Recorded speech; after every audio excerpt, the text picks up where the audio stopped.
नमस्कार, गुलिस्तान न्यूज देख रहे हैं आप और उत्तराखंड के इस खास बुलेटिन के साथ मैं शीतल शर्मा। बुलेटिन की शुरुआत इस वक्त एक बड़ी खबर से करेंगे क्योंकि आज चैत्र नवरात्र की धूम पूरे देश में दिखाई दे रही है। देश के साथ साथ उत्तराखंड में भी आज मंदिरों में लंबी लंबी कतारें लगी हैं, भीड़ लगी है क्योंकि आज से चैत्र नवरात्रों का शुभारंभ हो चुका है। देखिए, चैत्र नवरात्र को लेकर देश भर में धूम है और उत्तराखंड में भी मंदिरों में भीड़ जुट रही है, उमड़ रही है और लोगों के जयकारों से मंदिर गूंज रहे हैं क्योंकि ये 9 दिन का जो लंबा समय चलने वाला है, इसमें मंदिरों में लंबी लंबी कतारें लगेंगी, भीड़ लगेंगी और लोग हर दिन मंदिर में जाकर माता रानी के सामने अपना माथा टेकेंगे और पूजा अर्चना करेंगे। अपनी जो मनोकामना है उसे भी पूर्ण करने के लिए जो है वो मंदिर में अरदास करेंगे। तो लंबी लंबी कतारें आज हर मंदिर में देखने को मिल रही हैं, जम्मू कश्मीर से लेकर कन्याकुमारी तक और हर जगह, हर क्षेत्र में, हर जिले में और हर गांव में आज सिर्फ और सिर्फ माता रानी का जो जाप है वो किया जा रहा है। माता रानी के जयकारे लगाए जा रहे हैं क्योंकि ये 9 दिन का नवरात्रि आज से शुभारंभ हो चुका है। ये चैत्र नवरात्रि है और इसका कुछ शुभ समय भी है जिसको लेकर लोग जो हैं वो जागरूक हैं और बहुत महत्वपूर्ण ये पूरा समय रहने वाला है। 9 दिन का समय रहने वाला है जिसमें लोग उपवास भी रखते हैं और उपवास के साथ साथ माता रानी के चरणों में अपनी जो मनोकामना है उसको भी रखते हैं ताकि उनकी मनोकामनाएं पूरी हो।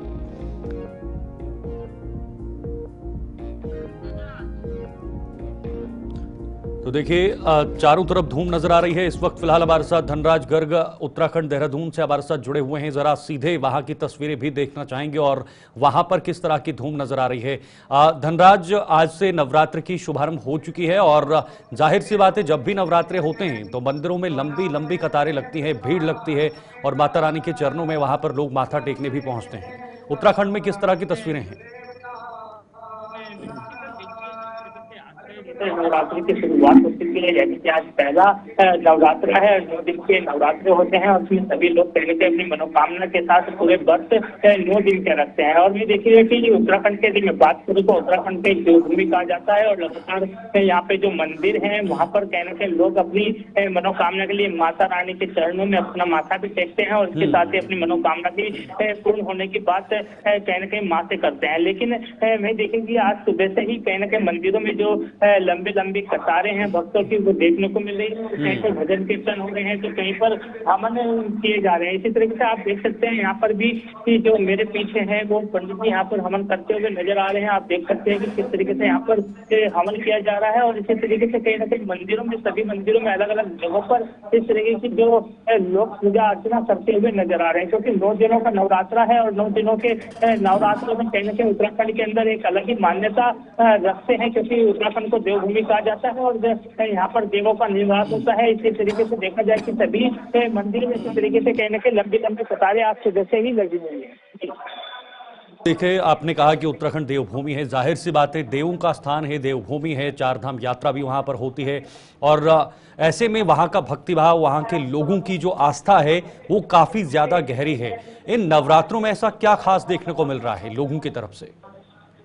बिल्कुल सर, देखिए आपने सही कहा है कि उत्तराखंड को जो है देवभूमि कहा जाता है क्योंकि 4 धाम यहाँ पर है और लगातार आप देखते होंगे कि 4 धाम यात्रा कहने पे यहाँ पर जोरों पर चलती है क्योंकि अभी जल्द ही 4 धाम यात्रा शुरू होने वाली है। 30 अप्रैल से 4 धाम यात्रा शुरू हो चुकी होगी और मैं देखिएगा कि इसी तरीके से कहा जाए कि यदि लोगों की आस्था की यदि मैं यहाँ पर बात करूँ तो सिर्फ उत्तराखंड के ही नहीं बल्कि देश विदेश के लोगों की भी आस्था कहने के उत्तराखंड में बसती है क्योंकि उत्तराखंड में जो देव के निवास है वो देखने के लिए देश विदेश से लोग उत्तराखंड पहुंचते हैं। और इसी तरीके से देखिए कि नवरात्रि का समय है और 9 दिन का ये नवरात्र है। इसमें कहीं ना कहीं अलग अलग माताओं की जो पूजा होती है वो अलग अलग तरीके से होती है और बहुत ही मान्यता लोग रखते हैं और आस्था लोगों के अंदर है क्योंकि लगातार हम देखते हैं कि जो लोग हैं वो कहीं ना कहीं मंदिरों में पहुंच रहे हैं सुबह से ही और सुबह से ही पूजा अर्चना करते हुए नजर आ रहे हैं। सुरक्षा व्यवस्था की बात करें धनराज, क्योंकि रमजान का महीना भी चल रहा है और नवरात्र भी शुरू हो चुके हैं, सुरक्षा व्यवस्था किस तरह की है? क्योंकि उत्तराखंड और उत्तर प्रदेश, जाहिर सी बात है, उनकी सीमा जो है वो सटी हुई है। पहले एक ही राज्य हुआ करता था, लेकिन क्या उत्तर प्रदेश की किसी बात का प्रभाव उत्तराखंड में देखने को मिलता है या किसी भी बयान का इम्पैक्ट जो है वो उत्तराखंड में देखने को मिलता है? उसके दृष्टिगत वहां की सुरक्षा कैसी है? बिल्कुल शीतल, देखिए भले ही उत्तर प्रदेश की सीमा से लगता है उत्तराखंड हो, लेकिन उत्तराखंड एक शांतिप्रिय प्रदेश है और लगातार यहाँ पर देखा जाता है, चाहे रमजान का महीना हो या नवरात्रि का समय हो या त्योहार हो, तमाम त्योहारों को कहने के सभी मिलजुल कर कहने के त्योहारों को मनाते हैं। और आप देखिएगा कि एक तरफ रमजान का महीना है, लेकिन वही दूसरी ओर नवरात्रि का समय भी शुरू हो चुका है, लेकिन इससे कोई फर्क पड़ने वाला नहीं है, क्योंकि सभी लोग यहाँ पर शांतिप्रिय लोग हैं और सभी शांतिप्रिय तरीके से कहने कहीं अपने अपने त्योहार मनाते हुए नजर आते हैं। क्योंकि आप देखिए कि कल माना जा रहा है कि कल ईद का त्योहार भी होगा और नवरात्रि भी चल रहे हैं। इससे कहना कहीं, क्योंकि आपने पीछे भी देखा होगा कि होली का त्योहार था और रमजान का महीना चल रहा था, तो तमाम अटकलें लगाई जा रही थी कि कहीं पर भी दंगा फसाद हो सकता है। लेकिन उत्तराखंड इतना शांतिप्रिय प्रदेश है कि आप देख सकते हैं कि किस तरह के शांतिप्रिय तरीके से होली भी निपटी और रमजान का महीना भी लगातार चलता हुआ नजर आ, किसी भी तरह की कोई दिक्कत नहीं हुई।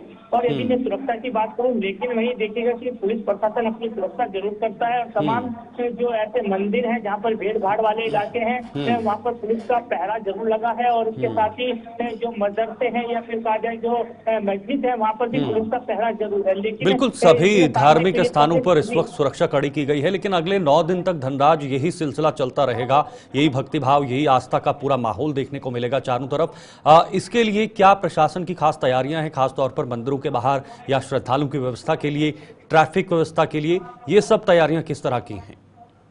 जी बिल्कुल शीतल, देखिए नवरात्रि के समय हो या रमजान का महीना हो, इसमें कहीं ना कहीं भीड़ जरूर देखने को मिलती है, क्योंकि मंदिरों में भीड़ देखने को मिलती है क्योंकि आस्था का विषय है। इसी तरीके से मस्जिदों में भी कहीं ना कहीं भीड़ देखने को मिलती है क्योंकि ईद का समय नजदीक आ चुका है। और आप देखिएगा कि सुरक्षा की यदि मैं यहाँ पर बात करूँ तो पुलिस प्रशासन कहीं ना कहीं पहले से ही तैयारियों में जुटा हुआ था और तमाम जो ऐसे मंदिर हैं या फिर कहा जाए जो मस्जिद है उन पर कहीं ना कहीं पुलिस का पहरा जरूर लगा हुआ है। और उसके साथ ही आप देखिएगा कि लगातार कहीं ना कहीं मुख्यमंत्री पुष्कर धामी की तरफ से भी अपील की जाती है कि लगातार जो शांति है वो उत्तराखंड के अंदर बनाए रखें और ऐसे लोग जो कि अशांति फैलाने का काम करते हैं उन पर कहीं ना कहीं कड़ी कार्रवाई करने की बात भी पुलिस प्रशासन के द्वारा की जाती है। लेकिन मैं देखिएगा कि अभी तक यदि हम रिपोर्ट उठाकर देखें तो पिछले रिपोर्ट में कोई भी उत्तराखंड के अंदर इस तरह का मामला सामने नहीं आया है कि जहाँ पर इस तरह का सौहार्द बिगाड़ने का काम किया गया हो, क्योंकि सौहार्द बिगाड़ने वाला तो कहीं ना कहीं पुलिस की पैनी नजर रहती है।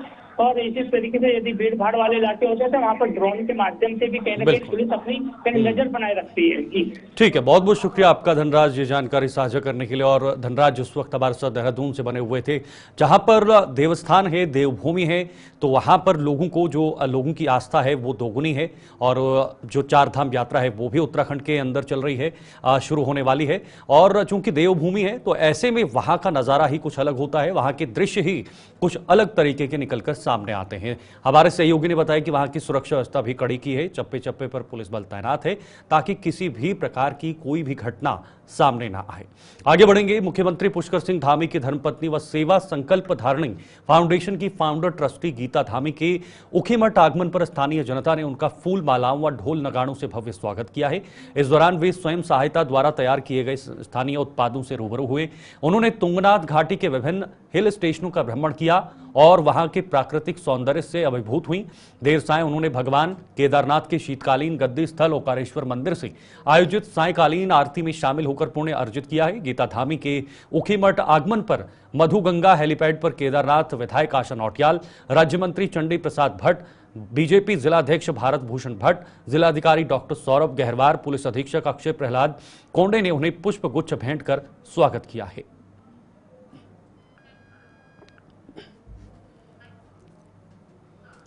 वहीं पूर्व मुख्यमंत्री और वर्तमान में सांसद त्रिवेंद्र सिंह रावत का सोशल मीडिया पर एक बयान वायरल हो रहा है जिसमें वो अवैध खनन के सवाल पर शेर कुत्तों का सवाल नहीं करते कहते हुए सुनाई दे रहे हैं। दिल्ली में दिए गए उनके बयान का विरोध होना शुरू हो गया है।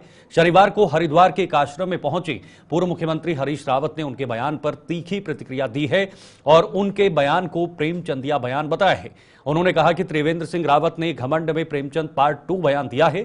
इतना ही नहीं, हरीश रावत ने कहा कि त्रिवेंद्र सिंह ने संसद में खनन का बिल्कुल सही मुद्दा उठाया है, लेकिन सरकार की विफलता के लिए अधिकारियों को ऐसे शब्दों से संबोधित नहीं किया जा सकता। त्रिवेंद्र सिंह ने घमंडिया शब्दों का इस्तेमाल किया है जो शब्द तकलीफ पहुंचाने वाला है। इतना ही नहीं, हरीश रावत ने सरकार पर निशाना साधा और कहा कि जब अधिकारी कमजोर राजा के राज में काम करते हैं उन्हें ये सब झेलना पड़ता है। मुख्यमंत्री रहे लोग हमको अधिकारी जिन्होंने हमारे साथ काम किया है, तो हमारे मन में उनके लिए सम्मान की भावना, बहुत सम्मान की भावना है। और मैं समझता हूँ कि ये बयान से अहंकार झलकता है, घमंड झलकता है। ये एक प्रकार से जिस तरीके से प्रेमचंदिया बयान है, ये प्रेमचंद 2 है जी। तो लेकिन खनन बोले कई बात उठाई है, संसद में उठाई है और उस पर कार्रवाई करनी चाहिए थी। मगर सरकार की विफलता के लिए आप अधिकारियों को कुछ ऐसे शब्द से संबोधित कर दो तो वो ज़रा नहीं, मैं ऐसा नहीं कह रहा हूँ।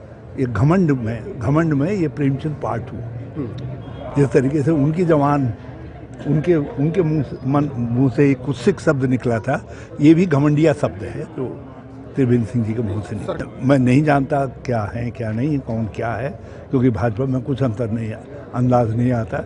ये तो सब मिली जुली खिचड़ी पकाते हैं। लेकिन इतना ज़रूर है कि ये शब्द जो है तकलीफ पहुंचाने वाला है। जब आप कमज़ोर राजा के होते हैं तो फिर आपको कई तरीके की दबाइशें और कई तरीके की बातें झेलनी पड़ती हैं। ये तो राजा का काम है कि वो अपने कारिंदों का सम्मान बढ़ाए रखे। लोकतंत्र के अंदर राजा कौन होता है? तो जनता की। प्रदेश सरकार के 3 साल पूरे होने के अवसर पर कैबिनेट मंत्री रेखा आर्या ने अपने विधानसभा क्षेत्र सोमेश्वर में जन सुनवाई और बहुउद्देशीय शिविर का आयोजन किया है। इस दौरान उन्होंने सैकड़ों समस्याओं का निस्तारण कराया और कई मामलों में अधिकारियों को तुरंत कार्रवाई के निर्देश दिए हैं।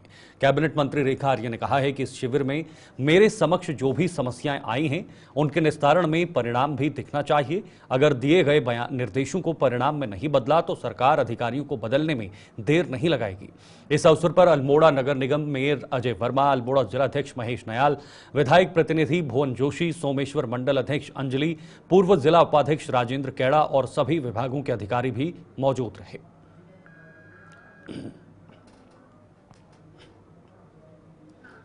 आगे बढ़ेंगे। प्रांतीय उद्योग व्यापार प्रतिनिधि मंडल उत्तराखंड ने विशाल गुप्ता को उत्तराखंड का प्रदेश अध्यक्ष नियुक्त किया। इस अवसर पर विशाल गुप्ता ने अपने राष्ट्रीय अध्यक्ष का आभार व्यक्त किया और कहा कि वह व्यापारियों की समस्याओं का समाधान करने के लिए प्रतिबद्ध है।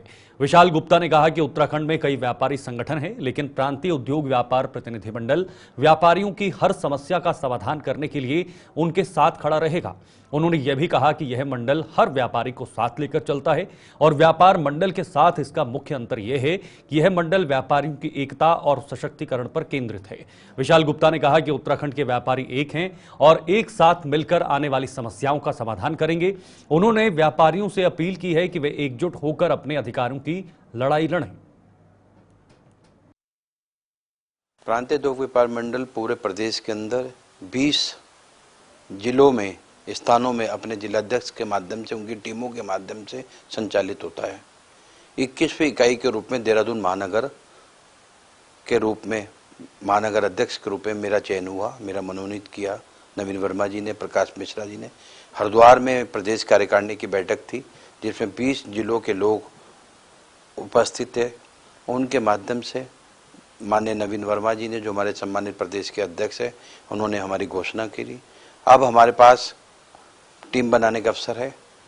देहरादून के 100 वार्ड जो नगर निगम क्षेत्र के अंदर है, जो महानगर में आते हैं, महानगर के हर केंद्र में जाकर छोटी छोटी जो इकाइयाँ चल रही है, छोटे छोटे बाजारों की जो इकाइयाँ चल रही है, उनको अपने साथ मिलाते हुए नई इकाइयों का संगठन बनाते हुए और अपनी टीम बनाते हुए विस्तार करना और व्यापारी हित के लिए व्यापार जगत के जितने भी मुद्दे हैं उन मुद्दों को मजबूत तरीके से पटल पर उठाना हमारा मकसद, हमारा ध्येय एक ही रहेगा। हमारा व्यापारी भाई मजबूत रहे, हमारी व्यापारी एकता हर समय मजबूत रहे और प्रशासनों शासनिक व्यवस्थाओं के साथ जो दिक्कतें हम लोगों को व्यापारियों को आती है उसकी आवाज़ हम बुलंद कर सके। ऐसा ये संगठन प्रांतीय उद्योग व्यापार मंडल जो मुझे जिम्मेदारी प्रदेश के अध्यक्ष श्री नवीन वर्मा जी ने, प्रकाश मिश्रा जी ने दी है, उसको मैं बेखूबी निभाऊंगा, ईमानदारी से निभाऊंगा, हर व्यापारी हित के लिए निभाऊंगा।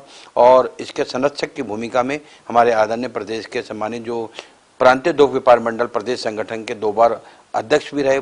इस वर्तमान में संरक्षक की भूमिका में श्री अनिल गोयल जी है। उनके आशीर्वाद से अभिभावक के रूप में हमें मार्गदर्शन करेंगे। हम उनके आशीर्वाद से संगठन को मजबूती देंगे।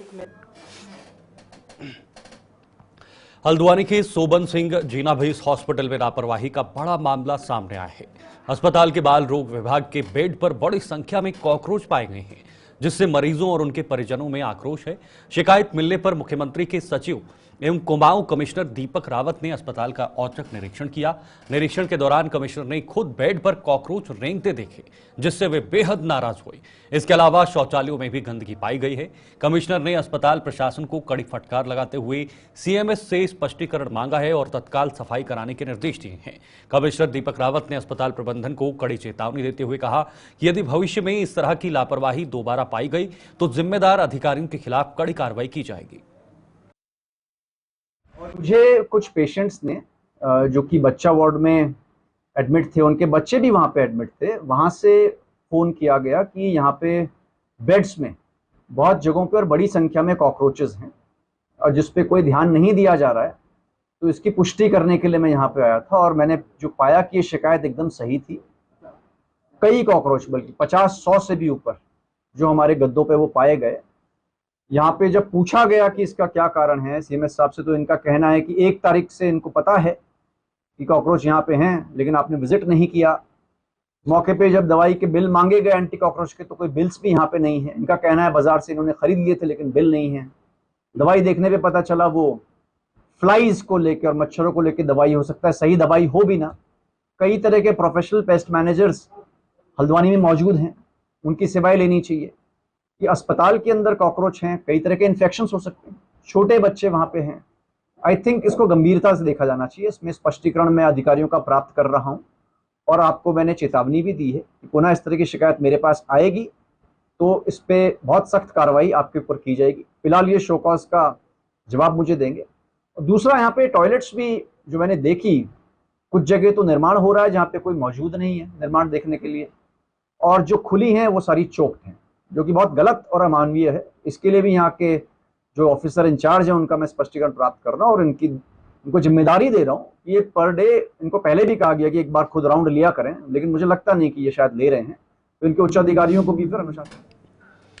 उत्तराखंड वन विभाग द्वारा वन अग्नि प्रबंधन अनुश्रवण हेतु मुख्यालय स्तर पर integrated command and control centre एवं राज्य में सूचना, चेतावनी एवं प्रबंधन प्रणाली को सुदृढ़ करने के उद्देश्य से फॉरेस्ट फायर मोबाइल ऐप विकसित किया गया है। मोबाइल ऐप का उपयोग विभागीय कार्मिकों के साथ साथ विभिन्न स्वयं सहायता समूह, महिला युवा मंगल दलों, वन अग्नि प्रबंधन समितियों, द हंस फाउंडेशन के वॉलंटियर, वन पंचायत के सरपंच और ग्राम प्रधानों सदस्य द्वारा भी किया जाएगा। आईसीसी से राज्यों में मानव वन्यजीव संरक्षण, संघर्ष, वन अग्नि, अवैध पाटन अतिक्रमण, अवैध शिकार इत्यादि के संबंध में भी शिकायतें दर्ज की जाएंगी। इसके लिए वन विभाग ने 1926 यानी 1926 इंटीग्रेटेड हेल्पलाइन नंबर भी जारी किया है। Forest fire Uttarakhand mobile app एवं इंटीग्रेटेड हेल्पलाइन नंबर से सभी लोग वन अग्नि, मानव वन्यजीव संघर्ष, अवैध पाटन अतिक्रमण, अभय शिकार के संबंध में अपनी शिकायत दर्ज कर सकेंगे। वर्ष 2025 का जो वनाग्नि सत्र है, इसके लिए इसमें वनाग्नि रोकथाम के लिए, वनाग्नि नियंत्रण और प्रबंधन के लिए वन विभाग ने पूरी तैयारी कर रखी है। और इस वर्ष हमने जितने भी इसकी तैयारी में कार्य करने थे वो सब हम कर चुके हैं। और विशेषकर मैं कहूँगा जन सहभागिता के लिए 5000 से अधिक हमने कार्यक्रम किए हैं गाँवों में, कस्बों में, हर जगह, जिसमें 1,30,000 से ज़्यादा लोगों ने प्रतिभाग भी किया है सीधे तौर पे। और इसके अलावा मीडिया और अन्य माध्यमों से भी हमने काफ़ी प्रचार प्रसार किया है ताकि हमें और ज़्यादा जन सहभागिता मिले। जन सहभागिता के लिए हम लोगों ने इस साल एक नवाचार ये भी किया है कि शीतला खेत में हमने प्रदेश के विभिन्न ग्रामों से लोगों को ले जाके उनको शीतला खेत मॉडल के बारे में प्रत्यक्ष दिखाया। उनको एक्सपोजर विजिट पे हम लोग लेके गए हैं और 1170 ग्रामीण और वन विभाग के जो फ्रंटलाइन कर्मचारी हैं उनको लेके हम शीतला खेत गए और उनको वहाँ की विज़िट कराई है। तो ये लोगों की सहभागिता के लिए ये है। और कुछ और इंसेंटिव्स के लिए जो वनाग्नि प्रबंधन समिति हैं उनको इंसेंटिव दिए जाने का भी निर्णय लिया गया है और उनको अवार्ड्स वगैरह का भी के तरफ भी हम लोग प्रयासरत हैं। इसके अलावा जो अन्य जो हम लोगों ने तैयारियां की हैं उसमें IMD के साथ हमने एक MOU किया है, जो हमारा मेट डिपार्टमेंट है या वेदर डिपार्टमेंट है, और उनको हमने उनके साथ इस MOU के माध्यम से अब हमें वो कस्टमाइज्ड वेदर रिपोर्ट दे रहे हैं, जिससे हम आगे आने वाले एक सप्ताह के समय के लिए ज़्यादा बेहतर तैयार हो जाते हैं और हमें पता चल जाता है कि कौन से क्षेत्र ज़्यादा संवेदनशील होंगे और उसी हिसाब से हमारी तैयारी उन क्षेत्रों के स्पेसिफिक हो जाती है। साथ ही हम लोगों ने एक और बहुत अभूतपूर्व कदम उठाया है मॉडर्नाइजेशन और टेक्नोलॉजी के यूज़ में, कि इस बार पहली बार हम लोगों ने एक फॉरेस्ट फायर मॉनिटरिंग का ऐप डेवलप किया है, जिसके माध्यम से हमारे सभी फील्ड कर्मी जो हैं अपने स्मार्टफोन्स पे इस ऐप को यूज़ कर रहे हैं, जिससे हमें जो सैटेलाइट अलर्ट्स, जो कि हमें प्रायः जो सबसे पहली बार हमें पता चलता है किसी वनाग्नि का सैटेलाइट के माध्यम से, सैटेलाइट अलर्ट्स उनके पास ज़्यादा जल्दी और ज़्यादा व्यवहारिक तरीके से पहुंच रहे हैं, जिसके कारण वो जल्दी से जल्दी ऐसे क्षेत्रों में पहुंच जाते हैं जहां पे वनाग्नि की या किसी भी अग्नि की जो अलर्ट आता है उसकी घटना होती है, और उसका फिर वो निवारण करते हैं, उसका कंट्रोल करते हैं, और यथासंभव स्थानीय लोगों को साथ लेके ये सारी कार्रवाई की जाती है। तो इस अलर्ट से हमको बहुत फ़ायदा है और एक डिजिटाइज्ड फॉर्म में हमको इन्फॉर्मेशन हमारे पास आ रही है, चाहे वो रिस्पांस टाइम की हो, चाहे वो अन्य उसमें जो कारण है, क्योंकि इससे पहले ये सारी सूचनाएं हमारी मैनुअली आती थी जो कि एफिशिएंसी को कम करती थी। तो इस तरह के हमने कई नवाचार किए हैं। और इसके अलावा जो हमारा जो बायोमास है ज़मीन पे, सूखी पत्तियां, चीड़ की पत्तियां जिसको हम पिरूल कहते हैं, ये एक बहुत बड़ा कारक होता है वनाग्नि का, और उसके बेहतर प्रबंधन के लिए कुछ वर्ष पहले जो हमारी सरकार द्वारा निर्णय लिया गया था कि पिरूल जमा करने पे वे स्थानीय ग्रामवासियों को उसका पैसा दिया जाएगा, और अभी तक 3 रुपये प्रति किलो के रेट से जो हम पैसा दे रहे थे उसको इस बार हमारी राज्य सरकार ने बढ़ा के 10 रुपये प्रति किलो कर दिया है। और ऑलरेडी हम लोग काफ़ी ज़्यादा इसका एकत्रण कर रहे थे, और पिछले साल हमने 3800 क्विंटल हम लोग 38,000 क्विंटल पिरूल जमा किया था हमने, और उम्मीद है कि इस साल हम इसको कुछ गुना बढ़ा सकेंगे, क्योंकि इस बार रेट्स बढ़ गए हैं। कई पिरूल यूनिट्स हैं जो अब इससे ब्रिकेट्स बना के वो भी एक प्रॉफिटेबल वेंचर की तरह से सामने आया है, और इसके वजह से अब हमें उम्मीद है कि जो विशेष तौर पे जो सड़क हो गए, बटिया हो गए, इनके पास से सबसे पहले इस तरह का कलेक्शन होता है, और यही जगह होती हैं जहाँ से आग लगती है प्रायः। तो इनको भी वहाँ से कुछ बायोमास का बेहतर मैनेजमेंट होगा, सूखे पत्तों का, पिरूल का, और ये वहाँ से हट सकेंगी, जिससे कि हरिद्वार के ज्वालापुर में छात्र पर जानलेवा हमला करने वाले बदमाशों को पुलिस ने धर दबोचा है। ये बदमाश दिन दहाड़े फायरिंग कर दहशत फैलाने के आरोपी हैं। देर रात पुलिस की बदमाशों से बहादुराबाद नहर पटरी पर मुठभेड़ हो गई। पुलिस के अनुसार चेकिंग के दौरान जब बदमाशों को रुकने का इशारा किया गया तो उन्होंने पुलिस पर फायरिंग कर दी और भागने की कोशिश करने लगे। पुलिस ने जवाबी फायरिंग में एक बदमाश को गोली मार दी। पुलिस ने घायल बदमाश समेत 2 को गिरफ्तार कर लिया है, जबकि अन्य बदमाश फरार होने में कामयाब रहे। घायल बदमाश को इलाज के लिए जिला अस्पताल में भर्ती कराया गया है। यह घटना शनिवार को ज्वालापुर कोतवाली क्षेत्र में हुई थी, जहां ब्लैक स्कॉर्पियो सवार युवकों ने गुरुकुल कांगड़ी यूनिवर्सिटी के एक छात्र पर जानलेवा हमला कर दिया था और फायरिंग करते हुए फरार हो गए थे। पुलिस की पकड़ में आए 2 बदमाशों में से एक दिल्ली और एक मेरठ का रहने वाला है।